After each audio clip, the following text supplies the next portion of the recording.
I was born to be the collector. To protect a world I cannot be a part of. Destined to be feared for what I am. It is my fate.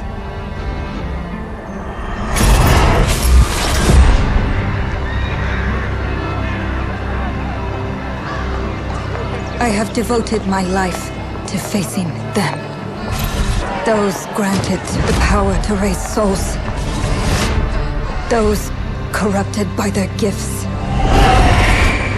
Tilting the ancient balance toward cataclysm. But at last, their debt is due.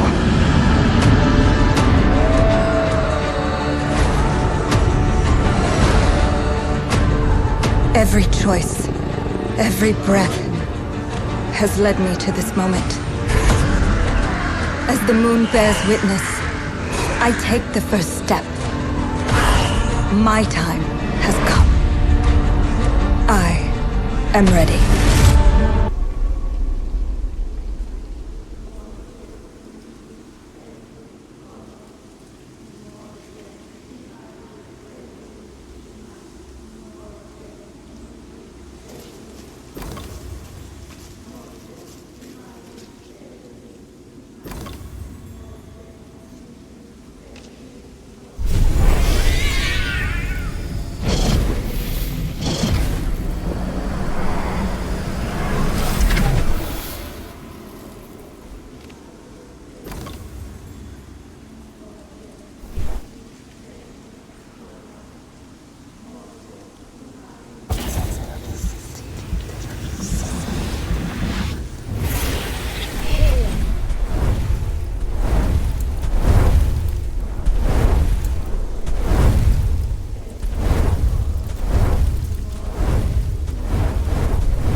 Please come in. Professor Lucas? Yes. Yes, and you must be Cleo. I'm up here. Please join me. Be right there.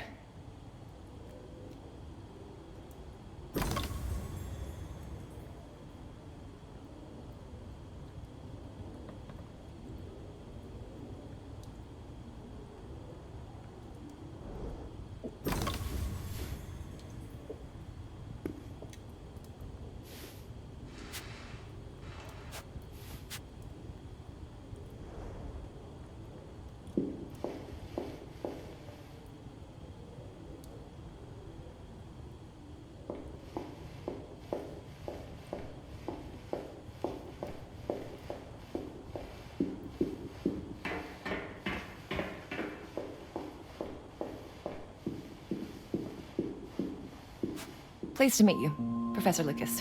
The pleasure is mine, Cleo. I'm glad you called. Were you looking for something in particular? I was, but my intricate classification system failed me once again.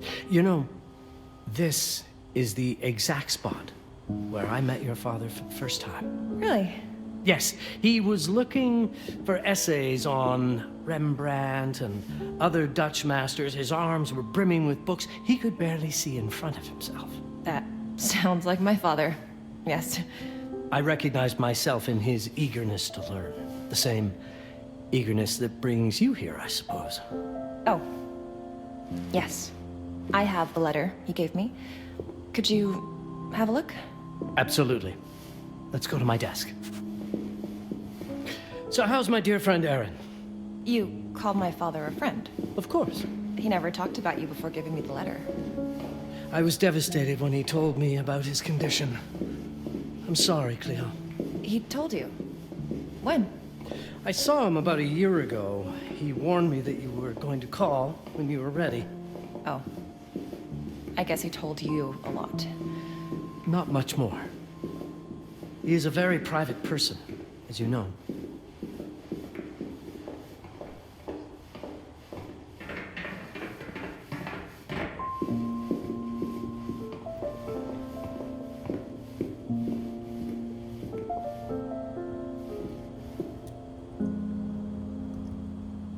Let's settle at my desk by the fireplace. It's the ideal spot to examine your letter.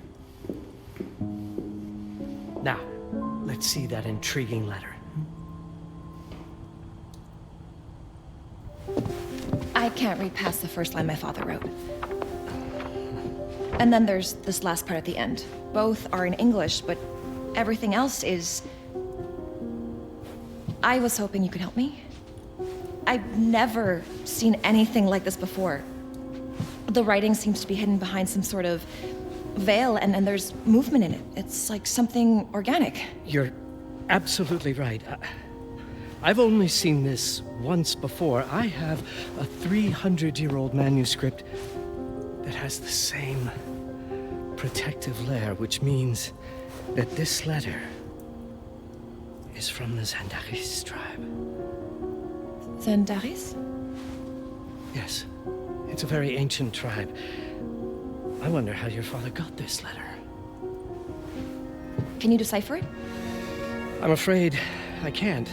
But there is a tome in here on ancient writing that mentions the Zandaris' protected communication. Although finding it may be a bit of a challenge. I think I might have stored it a little too well. The library's registry should help.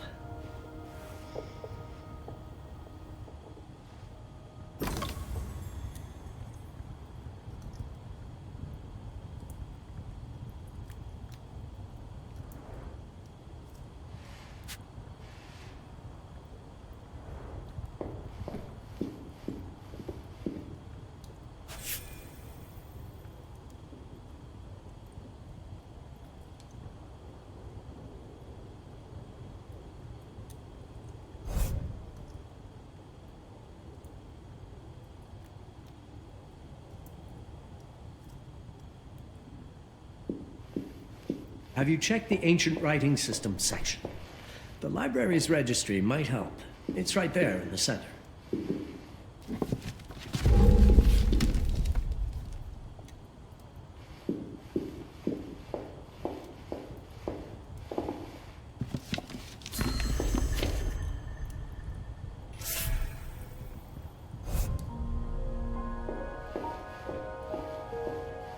What did you find? Protected Zendare's information was only decipherable through an object. Something called a heparin? Yes, of course. So you've heard of it before? I thought it was a legend. It varies depending on the source. I've never seen one.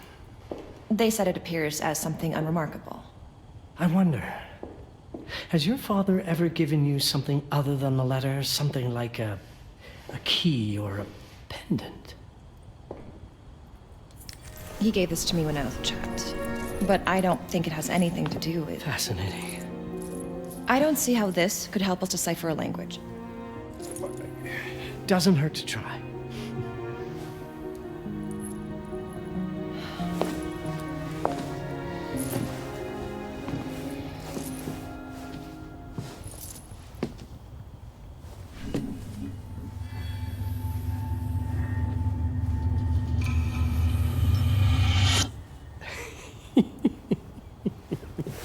It doesn't work. It's all right. Aaron has thought this through. There must be something that we're missing. Something to activate it, maybe. What makes you so sure that my father was behind this? Would it really be so surprising? I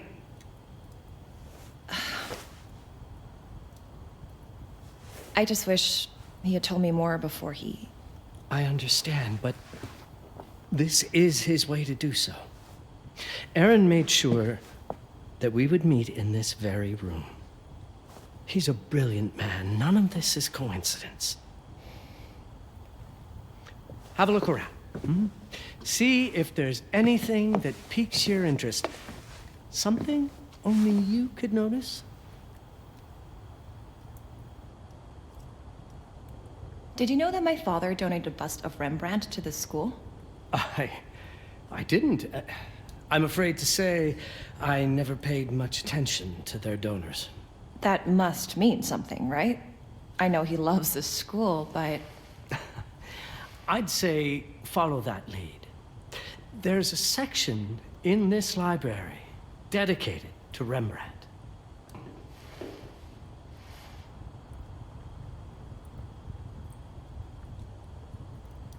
Show me everything your father might have left you, Cleo. 2 heads are better than 1.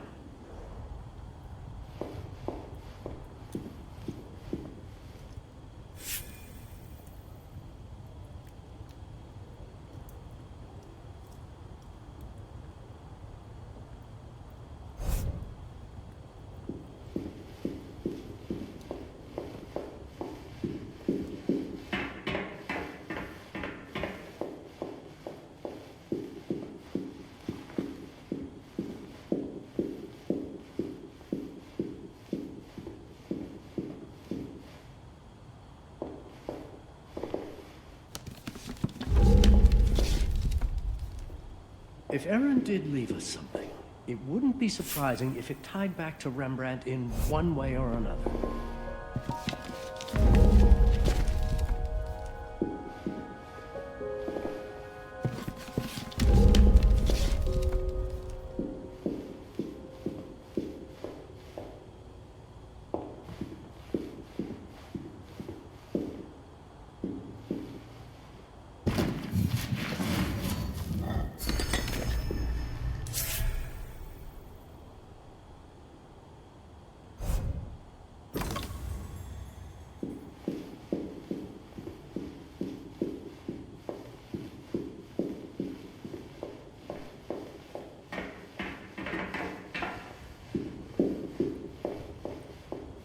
Come now, show me what you have found. All of this is most fascinating. My father left me a note. Wonderful. I don't understand it, but my name's on it. Let's see. Do you know what these symbols mean? It seems to refer to a special tool. A sacred tool, most probably, and blood from, I think it specifies lifeline. Blood from a lifeline. From the hand. I remember.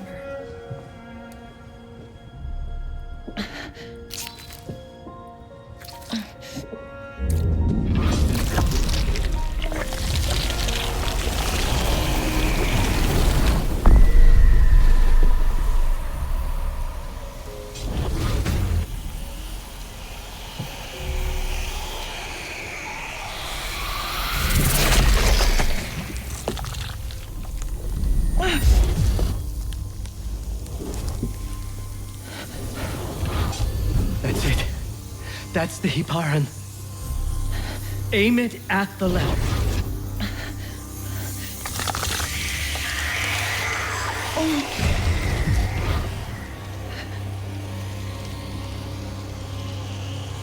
Are you all right? Yes. It's... Papa? Cleo, if you're reading this, it means you're experiencing Nux. It's this dark energy you can feel through your guts. Don't worry. It's yours, Cleo. And you'll become its master.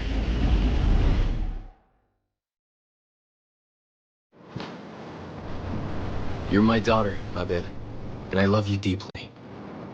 I once promised to tell you everything about your mother. This is it, but not the way you were expecting. Take these words as a guide to prepare you for what's coming. It all started on December 30th, 1999. I was with Agnes, my girlfriend at the time. We were in Amsterdam for the year 2000 celebrations, and we had a room in a pretty cool hotel. I thought we were turning the page on a year, a century, a millennium. But it was more than that. We were standing at the beginning of a new cycle. And you, Mabel, would be part of it. Everything starts with Agnes, as far as you and I are concerned, Cleo. But in fact, it's hard to grasp how ancient this story is.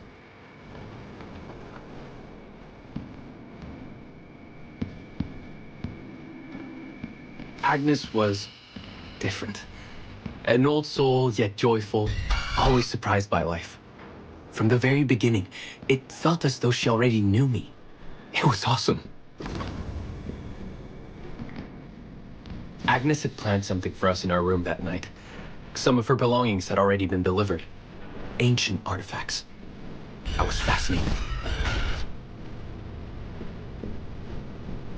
Truly, I had no idea what Agnes had in mind. And you know what, Cleo? I didn't care. I was in love. I never questioned Agnes's actions. She had a way of making me feel important and wanted. Needed, even.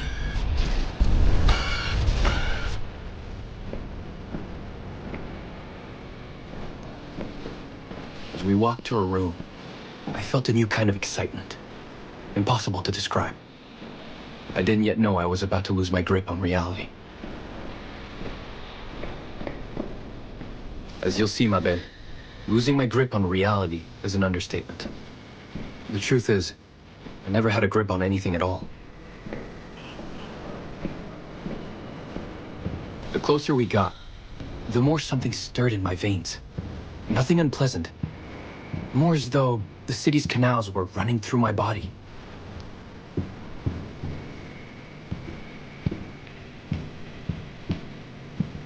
There was something electric about Agnes. A force emanated from her. The force I was about to discover.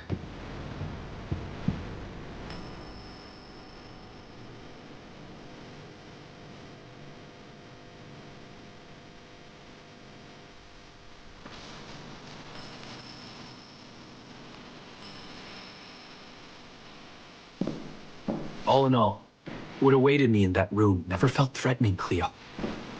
Deep inside, somehow, it always felt as though I'd been chosen.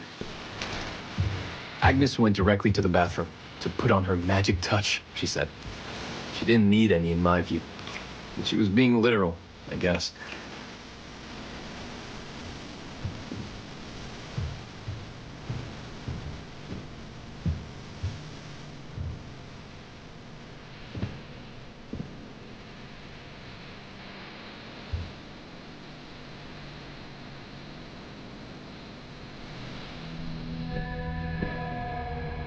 Could you set up my relics the way I told you to?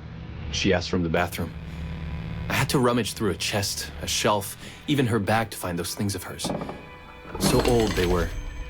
Unsettling.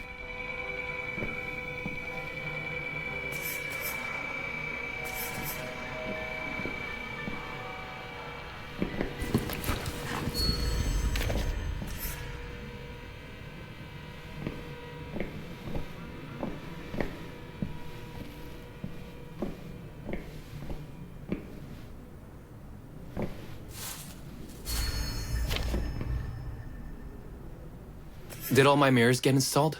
She asked. Yes. They had been placed around the bed, and the bed had been moved. Even now, I don't know how, or by whom.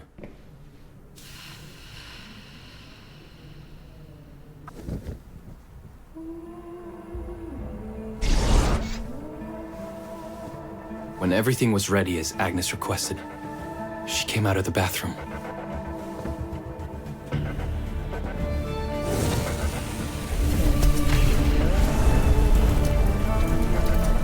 She was...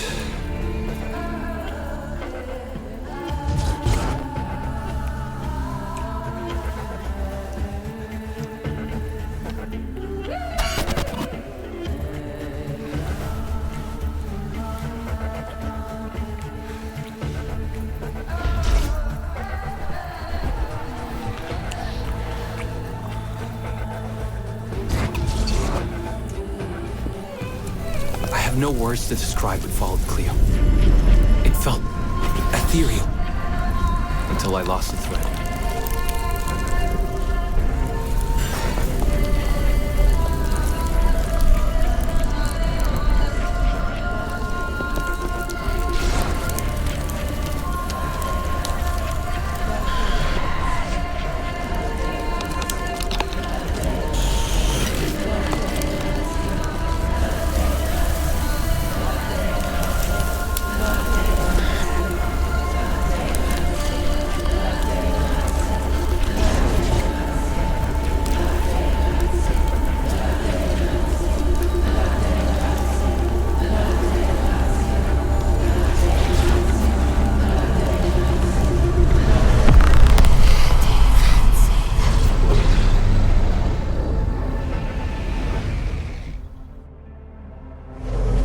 I woke up or something.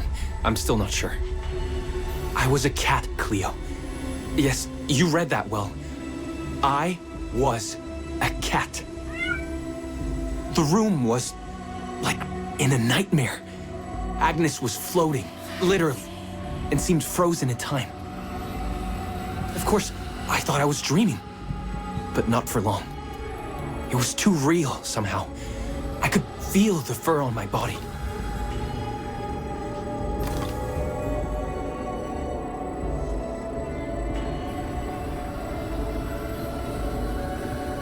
My senses were heightened. Everything I saw or heard became a voice calling me. Go further, and you'll see. Go further, and you'll see.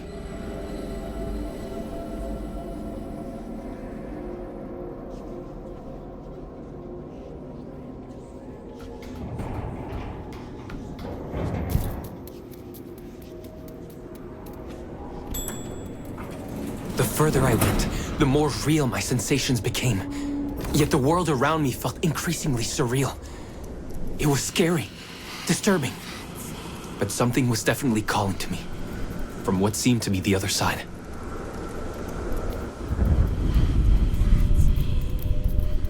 And then, in a forest, yes, a forest, I knew it in my bones. It was someone calling me. A woman. Things were blurring together, Cleo. My cat spirit, a thirst for freedom, for leaping onto anything, and my pull toward her calls.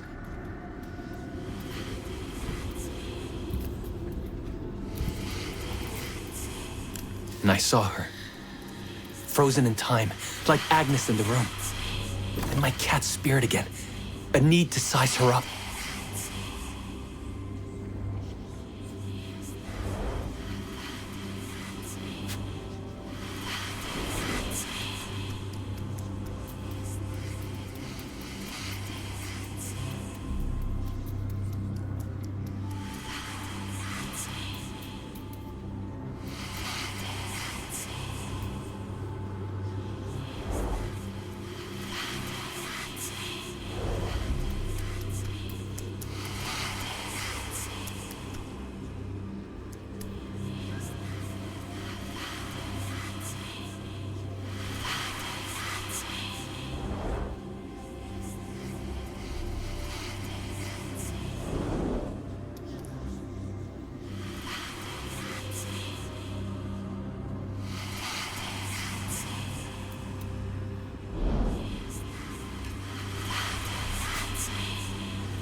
Then it happened. For a brief moment, I became fully feline.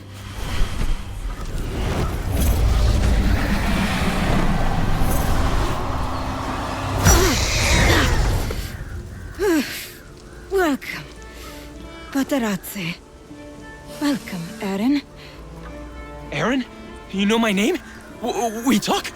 I can talk? I was in shock, Cleo. Nothing made sense. Yes, you are my union. My Patrice. My cat. Of course. But what? Did no one tell you about the ceremony? Where you come from? What? No! What do you mean? It matters not for now. I'm Noah, the Collector. Those are the Zendaris. Follow me, and I shall explain anon. We've much to do this night. It was the only thing I could do anyway, Cleo. That woman, Noah, she seemed like the only one who could clarify all this.